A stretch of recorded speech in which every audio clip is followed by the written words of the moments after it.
It's time now for Countywide, a special presentation of Yavapai Broadcasting News. Join Paul David and Kyle Benedict as they talk with our community's leaders, newsmakers, and people in the know.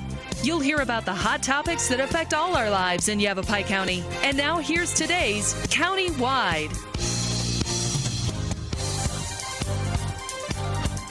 Welcome to Countywide. I'm Paul David. As always, it is great to have you in studio today. We are sitting down with the Yavapai County Search and Rescue Team. We have Outreach Coordinator Linda May. Welcome to the studio. Thank you. And Leslie Turek. Welcome back. Your husband was here last year. Yes, he was. And we have a return guest just below the table here, Mr. Hogan. Yes, he's back for a return visit. Yeah, Search and Rescue Canine.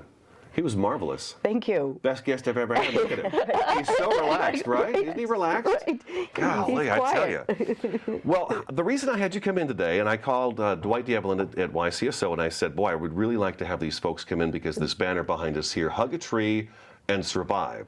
And I thought, what a great program to come up with. And we're going to get into how the program came about. But I was telling you before the show, you know, we had the LAFS program from Verde Valley Fire, Cottonwood Fire, and some of the Forest Service firefighters all get together and they put together these skits, and they do that in front of the school kids to teach them about, you know, how to escape a burning home, to have that meeting location, and all that good stuff that comes with that sort of emergency that's going on. And here we are. We've done numerous search and rescue shows, tons of search and rescue stories, and this program pops up. Who wants to tell me how this program kind of came about? Well, I'd be happy to. Okay. The Hug a Tree program evolved from actually Paul Lyra, our manager over YCSRT, his desire to have community outreach. He had approached me after my husband joined the team as a quad unit member. I was getting ready to retire to talk about some of the ideas that he had to reach out to the community. And two of our individuals who were members and volunteers of the group, one from the backcountry and another from the quad unit, were aware of this program, asked if I could check into it, so I contacted the National Association of Search and Rescue back east to get the details, found out they have a ready-made DVD for the program, a presenter's training manual. They shipped everything, studied it, put some teams together, and the rest is history. Oh, wow. So that's pretty quick. So this isn't our idea, but it comes from back east. It does. Okay. It started in 1981, actually, when a young child was the subject of a search in the Palomar Mountains out of San Diego. Oh, wow. And after the search, he was lost on a Wednesday. Unfortunately, they found his body on Saturday, and the tracker was so distraught that he had never lost a child that he wanted to do something really profound to make a difference to help no child in the future from being lost again. So he and the head of the Border Patrol who led that search, there was over 400 individuals involved with that search, came up with the idea of Hug a Tree, and the program is dedicated to the loss of that young child, Jimmy Beveridge. Wow, wow. We've experienced that here in Yavapai County as well. We've got that same type of story. So it's amazing that we eventually go back and it's like, okay, we got to catch the kids when they're young. We got to start teaching them when they're young, don't we? Wouldn't you agree? Oh, absolutely. Yeah. So they know not to run, not to panic, to stay put, and we will find them. Yeah, just stay still and we'll find you. Yeah. I mean, if you think about it, give a hoot, don't pollute, Woodsy Owl. Been seeing him since I was a kid, right? That's right. There was the Crying Indian as well about littering. We saw that one. That's right. And then the search and rescue. Now we've got this, and I can remember in school having firefighters come in, and I don't think it was quite as big a program as they have right now, but I can remember having firefighters come in and talk to me about, okay, if the room's full of smoke, get low to the ground, crawl out, feel the door, make sure it's not hot, and all that stuff. And here we are with this one. This is great. I think this is really great because we've done numerous shows with Al Cornell from your team. Oh. That he comes in and talks about, okay, these are the things you should have. And I think we've always geared it towards adults in hopes that, you know, we're educating like myself and other adults on what you do if you become lost. But now we're going to catch them when they're little. Yeah. That's a great idea. Yeah. So where are we going to be doing the program and how often? Well, the program has been set up, especially with the help of Leslie at the Search Dog Unit, because many of her members are elementary school teachers, retired, or currently working. So our goal is to reach all the third graders in Yavapai County. We've had great support from Supervisor Craig Brown, who has announced on his website the upcoming events that we're having at the summer children's reading programs at the 3 public libraries and the Cottonwood Library that the Search Dog Unit will be presenting and doing an activity there with the dogs. So I actually brought for you a summary of where we're going to be. Oh, okay. It's all of the libraries have it on their website, or the public is welcome to call the librarian of the children's section. And then additionally, we are having it at some of the local schools. We did a recent event, Leslie can tell you about, with the special needs children at one of the schools in Prescott Valley, which was just fabulous. How'd that go? I thought it went great. One of our members, Michelle Warburton, who was here with my husband a year ago, is a teacher and administrator of the Dewey Humboldt schools. And Michelle saw the need clearly that we reach these kids, these special kids, the young kids with Down syndrome and other disabilities, autism. And we have had the experience in many searches that these are the kids that go missing. They'll walk away from the picnic or a campground or their home. And last Friday, Linda and I and Michelle, presented a program at Mountain View Elementary School, and I think we were very well received. The teachers and the kids gave us some praise and thanked us for coming in. And Hogan was at that event, and many of our search dogs just draw these kids. They just love the dogs. Oh yeah, that's what they are, right? They're just a magnet. You saw me. I walked around Right. blubbering moron when I saw him. I was like, oh wait, I know you. I know Hogan. Right. He's back. He's back, and he went into the school and got the attention of the kids, I think, first, and then we present this program that this DVD that maybe Linda wants to talk about, because she and Michelle and the IT person at Mountain View School developed this for the kids to learn, remember. What was great about this is it was really a collaborative effort with several units and individuals that work with special needs children. As you can imagine, many are low functioning. Some of them don't have the ability to read. So they created the various instructions in a visual format so that they can keep this in a little backpack or wherever they might have pocket when they're out with their family on a picnic. The backside we use as a reflective signal mirror. I think that's really clever. I hadn't even thought about that. Yeah. So the kids know about these nowadays, and it's kind of a one-stop shop where it has all the reminders that we teach them in the class in a one source item to be able to have it readily available. So this was something that was just a great project. It's been totally funded by grants. We don't receive any public funds for this.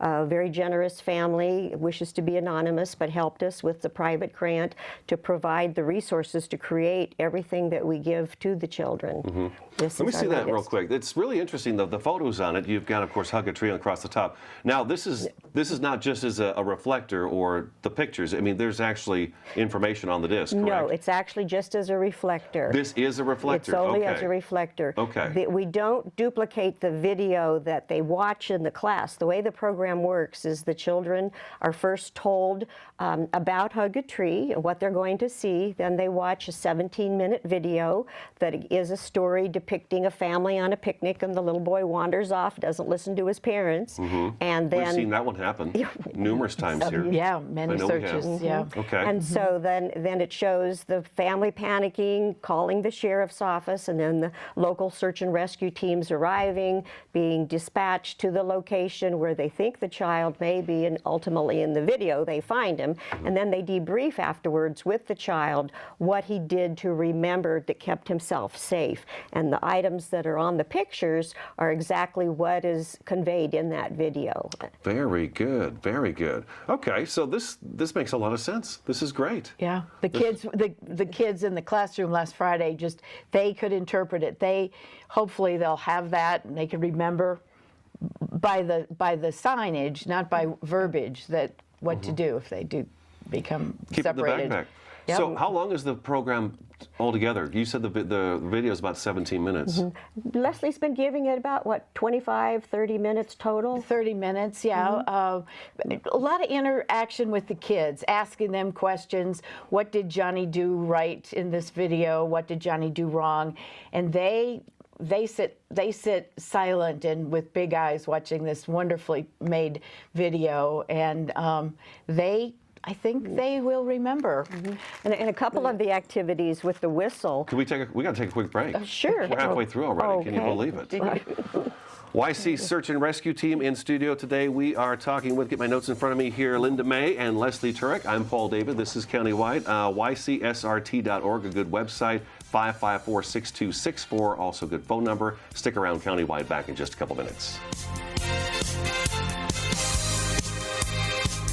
You're doing great.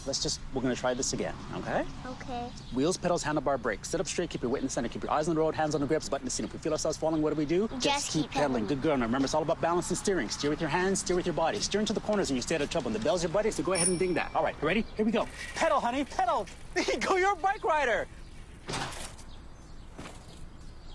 Most parenting is hard to do in just 2 minutes. But 2 minutes twice a day making sure they brush is easier, and it could help save them from a lifetime of tooth pain. The inherent right to work is one of the elemental privileges of a free people. Endowed, as our nation is, with abundant physical resources, and inspired as it should be to make those resources and opportunities available for the enjoyment of all, we approach reemployment with the real hope of finding a better answer than we have now. Donate to Goodwill, where your donations help fund job placement and training for people in your community. This new dad is picturing a tree house in the sky, but he's ignoring the instructions. Good luck, big guy. His kids know that he's building without a clue. Never been so good with nails and glue. Now we're trapped inside a box. I hope mom knows what to do. Mom! See, you don't have to be perfect to be the perfect parent. Thousands of siblings in foster care will take you just as you are. They told me a bottle couldn't dream. That I would never become a superhero.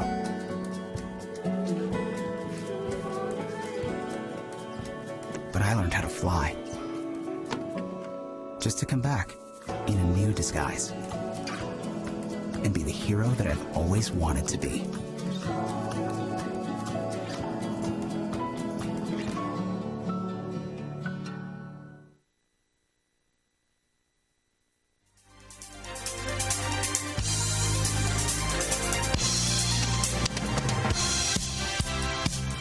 Welcome back to Countywide. Linda May and Leslie Turek from Yavapai County Search and Rescue Team in studio today. We're talking about Hug a Tree and Survive, a program that's going to be delivered to our third graders, I believe you mentioned, right? Third graders across our Yavapai County. And the whole goal is to get them prepared. And I guess the main thing we really probably get across to the kids is Hug a Tree is stay in place. Don't move around. That's hard to even teach the adults these days, right? Yeah. Because we do. We hear that all the time. Al Cornell's been in here, and we hear about how they get lost and then panic sets in. And this is really going to help keep, hopefully, that panic level down, because panic's the killer, as I've talked to Al about. Now, you have a kit, and you've got some, not a demonstration we're going to do, but kind of a, where do you want to start? Do you want to start with the rest of the kit? Because you were starting into it, and I had to kind of cut you off. Sure, Leslie, why don't you go ahead and talk about what's There's a kit that comes with it that each of the children will receive. Right. And then take home with them. Yes. And I noticed a couple of things that Al always mentions that are in this kit. So go ahead and tell me what's in the kit. Well, as Al could tell you and has told you, a whistle is a good tool to let people know where you are. And we, in the program, we do a demonstration that you can whistle for a long time, but your voice doesn't have the strength to yell for a long time. Exactly. And we demonstrate that with the kids, and they just love this whistle. The whistle's so much louder than your voice, too. Yes, so much louder and lasts so much longer. And another thing that's in the kit is an emergency poncho, which will keep you dry or keep you warm overnight. We put this on the children, and has a little hood that comes over their head. And in addition to the DVD that we talked about before, there's a brochure for the parents to educate themselves about our program and how to survive. And Oh, there's that's great. Yeah. So we're getting to the parents as well with it too. We are, very much so. There's also a coloring book, and in the coloring book, it's a reminder again of the items that were discussed. The SOS, make yourself big, what you think of being a snow angel, and wearing bright colors when they're out, making sure that when they hug a tree, they find a tree that's in an open clearing if possible, so that if the helicopter comes, then they can run out, take the poncho off, That big bright orange poncho, orange, right. wave it, lay on the ground, be a snow angel, so that they can be seen much more easily from up above. Oh, wow, that's so clever. So and then they can take this home. And they do they can color take it while you're doing the that's for afterwards, huh? Just to keep it fresh in their minds and keep it going. And the teachers can use it as a lesson plan afterwards. You got a towel here with some foil. What's this all about? Leslie? Oh gosh, oh gosh. This is pretty creative, actually. This is amazing. We do a demonstration in front of the classroom with one piece of foil for each, dull side up so that the ridges of a hiking boot or a tennis shoe is shown more clearly. We lay a towel down on the floor, lay the foil across the towel, and have a student walk with one boot going this way and then the other foot going the other direction. Then we ask them to label this and leave it at home with their parents, leave it in the camp with their parents, so that when Search and Rescue and Al Cornell get there, they have a record of the track of the shoe that they were wearing. Oh, really? That's what it's for, huh? Yes. Okay, so you've got an imprint of their shoe right there at camp. Yep. Oh. This would be ideal. This would be the ideal situation. Right. But it's a good concept for sure. And we have written a list of the steps to do this for the parents to do this at home. Okay, all right. So hand it then out. you should probably do this each camping trip, unless of course they're wearing the same shoes every time, and you don't have to worry about that. And the key is not to fold it, because you don't want to get the footprint crunched by the creases on the foil. And so, again, one of our teachers made the directions, so they're parent-friendly and student-friendly. And it's something, again, that the students can follow up at home to have the lesson plan reinforced. Wow, that is really great. Any feedback from any parents that the kids have gone home yet? You've just started, right? We just started, but We've had 3 classes so far. We had the Mingus Charter School 3rd and 4th graders that visit the Chino Valley Public Library monthly. We had over 70 students, 19 adults, and some homeschoolers. And they were just elated with the program. The librarian sent a wonderful thank you note the other day saying what a difference it made in the lives of the children. And when it was really cute, as they were departing on the bus, one of the kids was standing up in the front blowing his whistle, and another child ran over and hugged the tree before he got on the bus. Mom and Dad are going to thank you a lot for those whistles. Right. You'll hear about that one, won't you? We're going to take another break, okay? Let's take our second break a little bit early, but we'll take it. Phone number for you, 928-554-6264, 554-6264. More information at ycsrt.org. This is Countywide. We'll be back in just a couple minutes.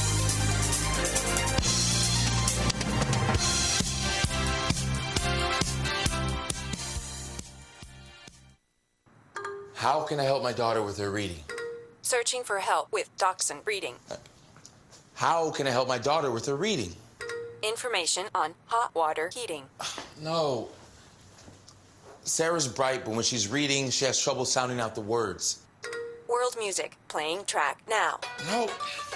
Let me try. Our daughter gets confused about which details in a story are important. Which paper towels are most absorbent? What? Here are 5 product reviews. Why are you not getting me? See, I told you. Wait, I was trying to show you how Sarah feels every day. Frustrating, isn't it? Redirecting to understood.org. For the 1 in 5 kids with learning and attention issues, this is what life can feel like. Explore understood.org, a free online resource about learning and attention issues, designed to help your child thrive in school and in life. Understood.org, because understanding is everything.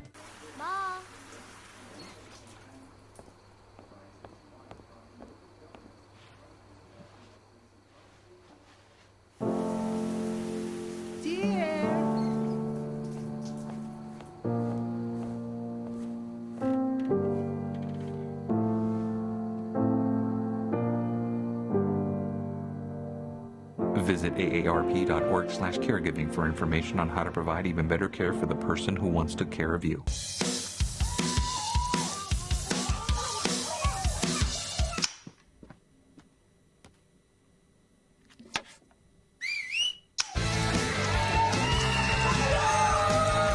Don't let E. coli mosh with your food. An estimated 3,000 Americans die from a foodborne illness each year. You can't see these microbes, but they might be there. So always separate raw meat from vegetables. Keep your family safe at foodsafety.gov.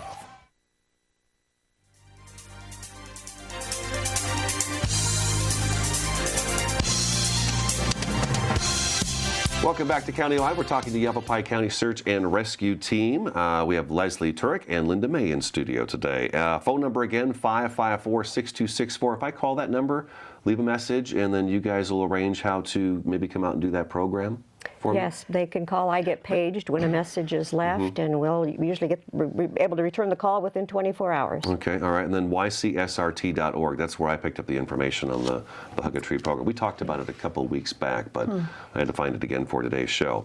All right, we talked about the kids, which is great, because that's one thing I hate to hear is when there's a child missing, and we've heard that where there's a picnic or something, and it's exact scenario where there's a bunch of family around, everybody's having a good time, and the little one manages to, scamper off, and then all of a sudden it's whoa. And I think one of the big messages we should get out right there about that is that don't hesitate to call.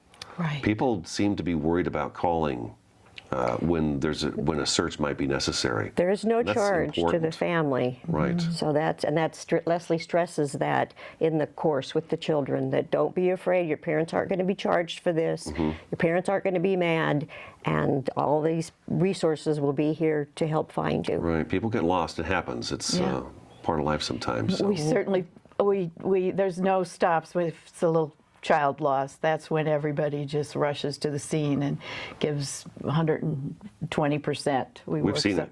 Oh, yeah. We've seen it before. Yeah, it's really amazing.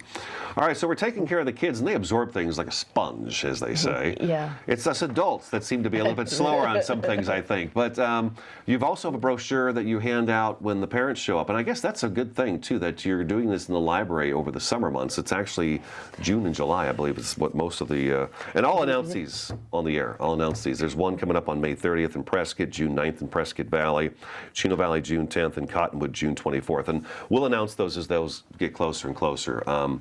But in the library, the parents are usually going to be the ones that bring the kids to the library to see this presentation. So you've got this for the adults as well, which, I mean, why not put it in your camping gear? Well, actually, we had that made with the paper stock so that it's waterproof with that in mind. Put it in your backpack. It was created as, again, a collaborative effort with several of the teams, the different units in search and rescue. And basically, it's a life-saving pamphlet. It sure is. Yeah, before you go, don't go alone, share, stick to the plan. Remember to stop and stay put. That seems to be one of the most toughest ones right there, is to just stay put. Don't panic, don't run. And then you mentioned the clearing. Find an area that doesn't have a lot of overgrown trees and stuff like that and get out in the open, which can be difficult in Arizona sometime in these canyons. Exactly. But we do have helicopter service within our organization, and they need to be out in the open and make themselves big. Yeah, and if it's not the helicopter finding, maybe it's Hogan's nose right there, right? Yeah, it definitely. He has an amazing nose. Yes, it definitely could be. We've got about 15 great dogs. They could find them. Yeah, we met 3 of them. They were just absolutely fabulous. All right, we're out of time, but again, let's do the phone number again, 554-6264 for more information, or to get something like this set up. You can also go to ycsrt.org for more information. Leslie Turek, nice to see you. Thank you. And Hogan, thank you so much for bringing him back in. Thank you. Linda May, great to see you as well. My pleasure. And we'll have to do this again. It's a very good program. Thanks for bringing it. Look forward to it. Yeah, awesome. That's it for today's show. We'll talk to you again next time. Bye-bye.